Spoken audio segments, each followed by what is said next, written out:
Le coup d'envoi de la 32e édition du Tour international cycliste du Maroc 2019 a été donné à Souk Larba, dans la province de Kénitra.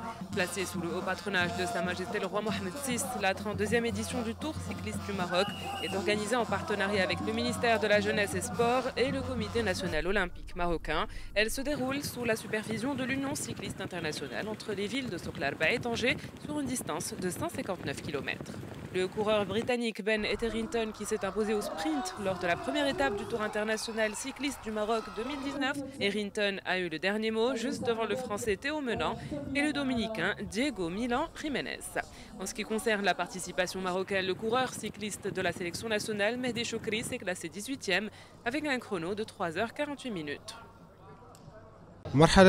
Cette phase de la compétition était plus difficile. Nous avons affronté un vent fort et des averses, mais heureusement nous avons pu réaliser un très bon résultat malgré ces entraves naturelles. Le coureur belge Abraham Stockmann a remporté la deuxième étape du Tour international cycliste du Maroc disputé entre Tanger et Martil sur une distance de 140 km et demi, alors que le Britannique Ben Etherington, vainqueur de la première étape, a conservé le maillot jaune de leader du classement général. Stockmann a pris les commandes de cette étape alors que le reste des coureurs cyclistes ont décroché la deuxième place ex-aequo selon les juges, et ce à cause d'une erreur technique.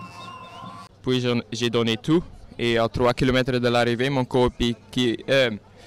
le mec de mon équipe vient chez moi et on roule à l'arrivée. Et puis j'ai entendu que le peloton a eu des problèmes, mais je ne sais pas. Le Tour international cycliste du Maroc 2019 connaît la participation de 106 cyclistes et 18 équipes représentant notamment la Tunisie, l'Algérie, l'Afrique du Sud, la Norvège, la Turquie, l'Italie, la France, l'Espagne, les Pays-Bas, l'Allemagne, la Suède, la Hongrie, la Russie, la République dominicaine et la Belgique.